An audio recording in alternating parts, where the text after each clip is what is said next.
안녕하세요. 정호환입니다. 이 시간에는 삼국유사와 관련해서 삼국유사와 삼국사기의 같고 다른 점을 살펴보시도록 하겠습니다. 잠시 노래를 듣고 이어가겠습니다.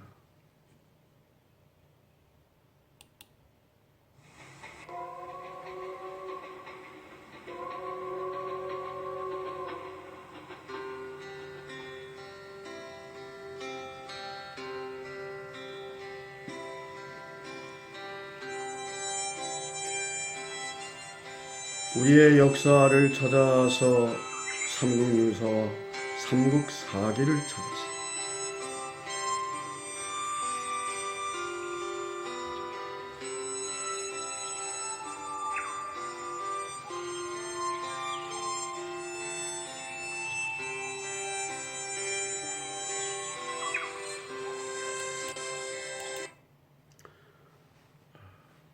삼국유사를 무엇 때문에 지었을까요? 삼국사기가 고려 인종 23년 1145년에 지어졌고 불과 130여 년 뒤에 고려 충렬왕 7년 1281년 무렵에 삼국유사가 지어졌습니다. 11명의 사관들이 김부식 선생을 도와서 왕명에 따라서 공식 정사로 지어진 관천사서가 있는데도 불구하고 이 삼국유사를 지었단 말입니다. 아마도 제가 생각하기에는 이 삼국유사의 그 지은 까닭을 바로 그 삼국유사의 기편에 있다고 생각을 합니다. 그럼 기편에 그 무슨 얘기냐? 이제 그렇게 볼 수 있지 않습니까? 그게 이제 삼국유사의 기편의 기를 신이하고 기괴한 그런 신화라든가 이런 여러 가지 이야기를 실어놔서 그래서 기라고 했다라고 하는 것이 보편적인 하나의 그 풀입니다. 그러면 그게 기할 기자 기라고 해야지 뭐 때문에 그걸 별이 기자 달을 이자를 썼겠습니까? 이제 제가 보기에는 물론 삼국유사에 신이하고 기괴한 이야기가 많습니다. 그러나 별이 기자 달을 이자를 쓴 데는 이 삼국사기의 이제 그 50권 가운데 보면 28권이 본기고, 그런데 신라, 고구려, 백제의 본기가 있습니다. 그러니까 그 본기의 기와 다른 점이 있는데 이것이 빠졌다. 그래서 아마 그 삼국유사를 나는 쓴다. 그렇게 봐야 되지 않겠는가. 또 이 삼국유사라고 하는 이게 이제 범어서본인데요. 이 삼국유사의 유자가 있잖아요. 응? 이 유자가 이제 남길 유자, 끼칠 유자라고도 합니다.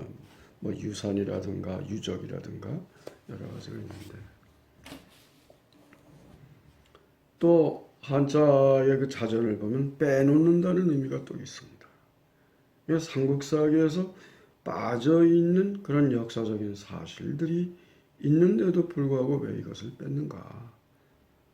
그래서 별이기자 기를 썼지 않았을까? 그런 생각이 듭니다. 그럼 구체적으로 이렇게 서로 같고 다른 점을 갖다가 한번 좀 살펴볼 필요가 있지 않을까? 그런 생각이 듭니다.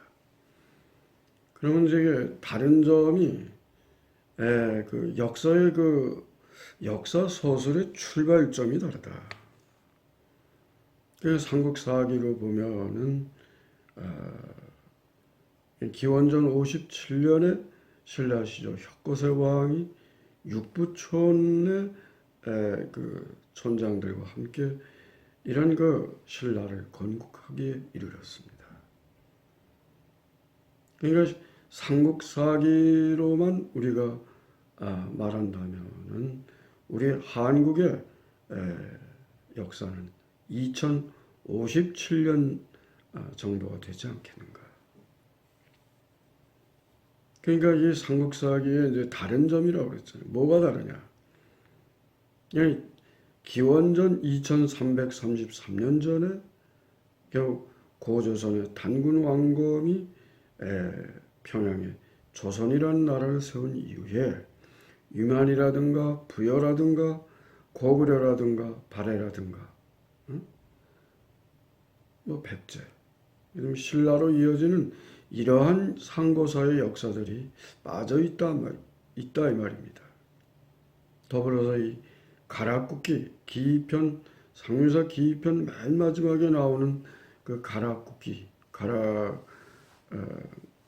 이 가야라고 흔히 하는데 이 가락국이 김수로 왕 때부터 해서 460년 정도를 490년 네 이제 대가야까지 하는 그렇게 오랫동안 존속이 됐는데 이게 전부 빠져 있다 이 말입니다.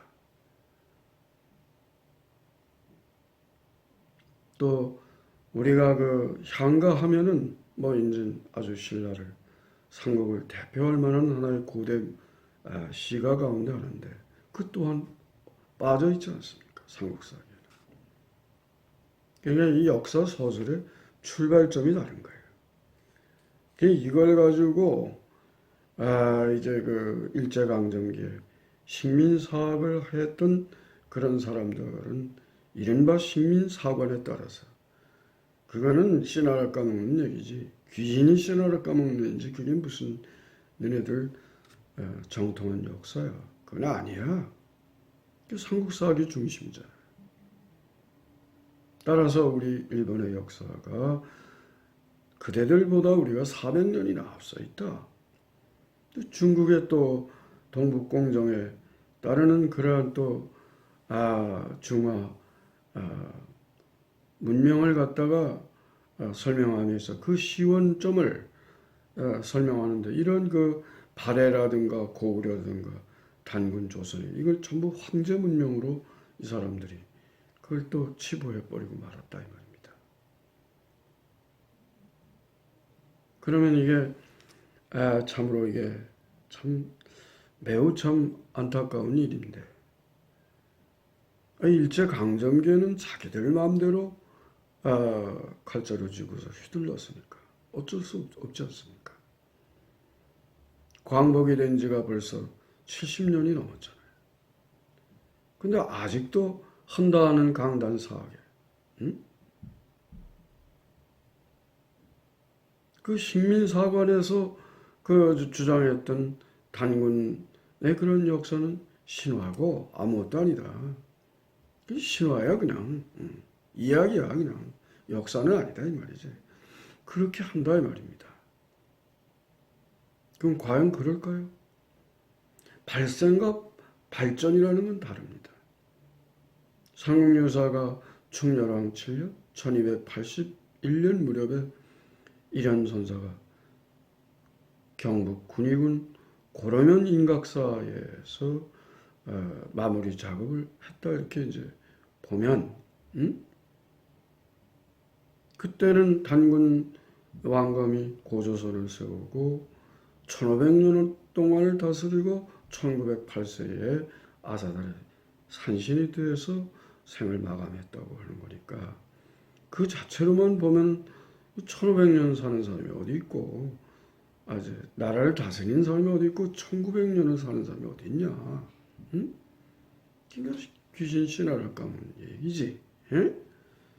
그랬는데 이게 상국유사가 지어진 그런 그 충렬왕 7년 1281년에 약 80년 뒤 고려 공민왕 이게 몇 년입니까?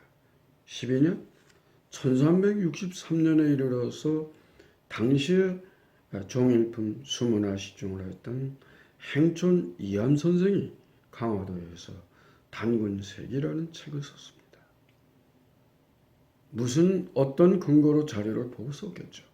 그 47명의 단군들이 나옵니다. 근데 또 이제 그러면 그건 뭐 그냥 뭐 자기가 이제 또 민족주의적인 입장에서 썼다고 그렇게 또 이제 치부를 하자. 손친다 하더라도 그러면 조선 왕조에 들어와서 우리 민족의 스승으로 모시는 세종대왕 11년 1429년에 평양에다가 단군사당을 모시고 그때부터 이제 지금부터 우리는 단군을 우리의 국조로 모신다고 세종께서 그런 교지를 내렸습니다.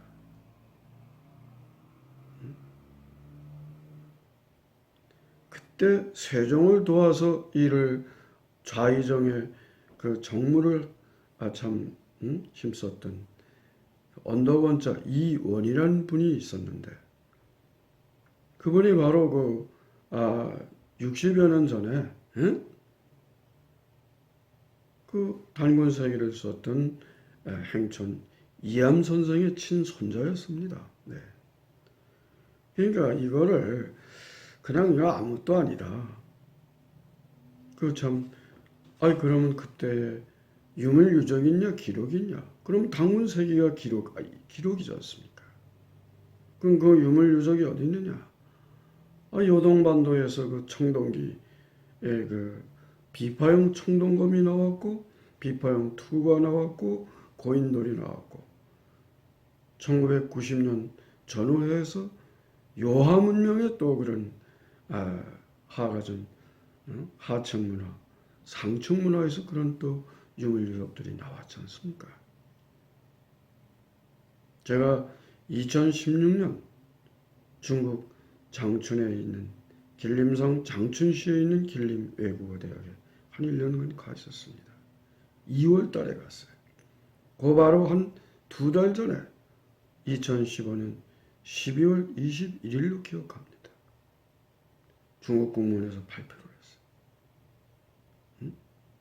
지금 우리가 30년 동안 이것을 갖다가 이제 조사를 했는데 산서성 인분시 질그릇도자 절사자 도사유적에서 11,000여 평의 요임금의 왕성터가 나왔고 거기서 그럴 문자 요임금 요자가 나왔다. 그런 발표를 했어요. 그럼 그게 고조선 단군왕과 무슨 관계가 있느냐? 물을 수 있습니다. 그럼 상용여사 고조선 부분을 보면은 요임금이 즉위를 해서 나라를 다스린 지 50년째 되는 경인년에 단군왕검이 평양에 도읍을 하고 조선이라는 나라를 세웠다. 나라 이름을 조선이라 했다. 같은 시대의 임금 아닙니까? 그럼 누가 하면은 로맨스고 누가 하면 불륜입니까?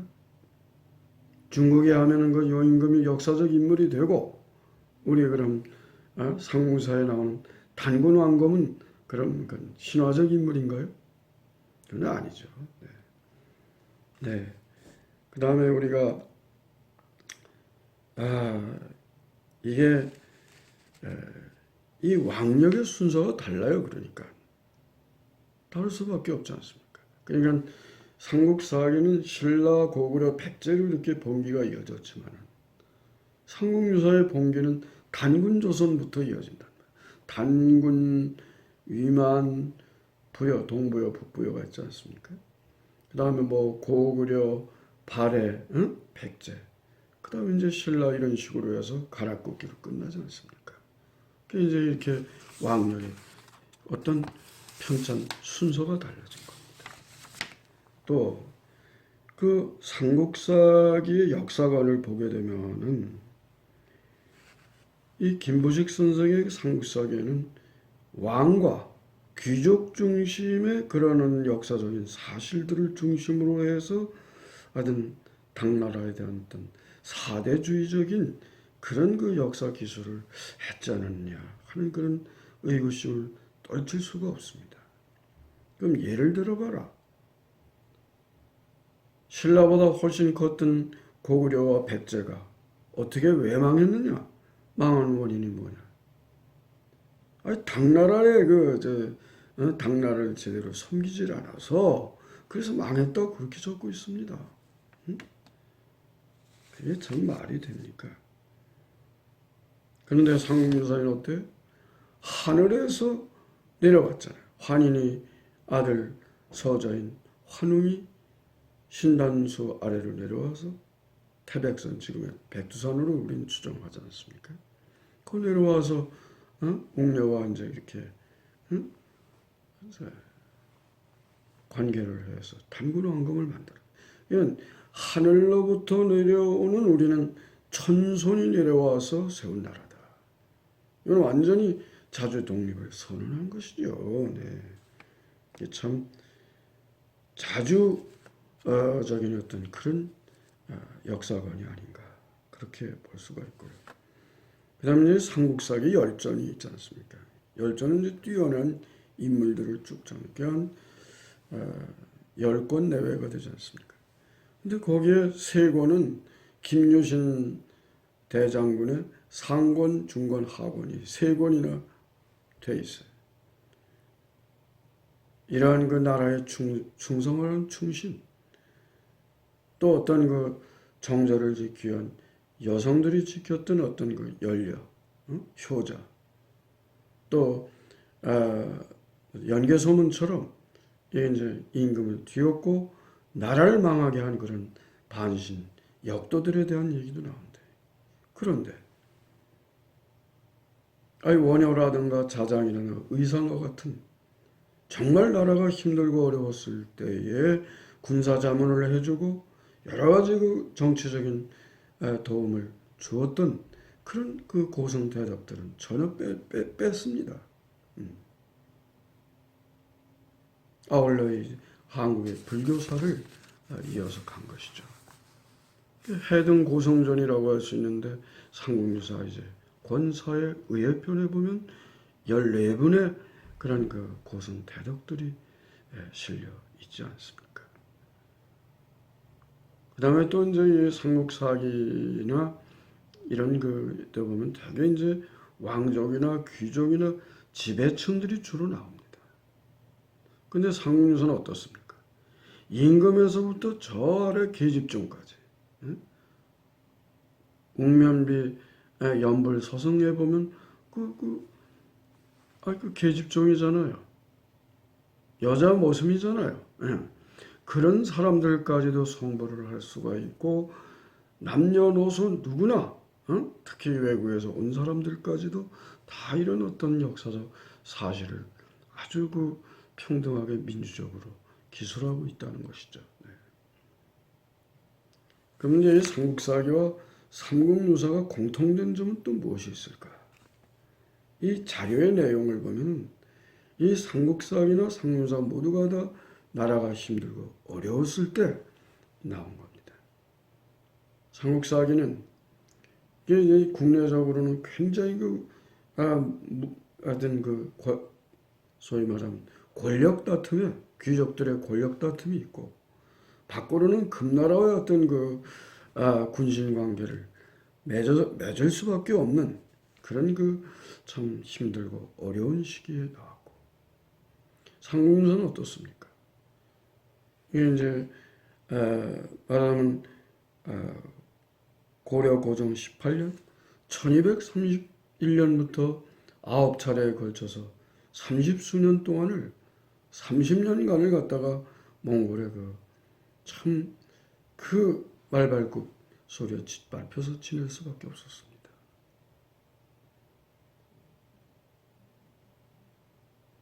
또 최씨 무신 정권이 계속 이제 돼가지고 결국은 정사를 임금을 제쳐놓고 자기들 정방인이 도방인이 한 데서 좌지우지했던 거 아닙니까? 네. 이런 데서 정말 민족 의식을 역사적 인식을 우리는 새롭게 해야 되겠다. 민족 정기를 잊지 말자. 그런 의미에서 이런 선서가 삼국유사는 물론이고 고려 대장경을 남해에서 3년 동안 정의로서 마무리를 한 바가 있습니다.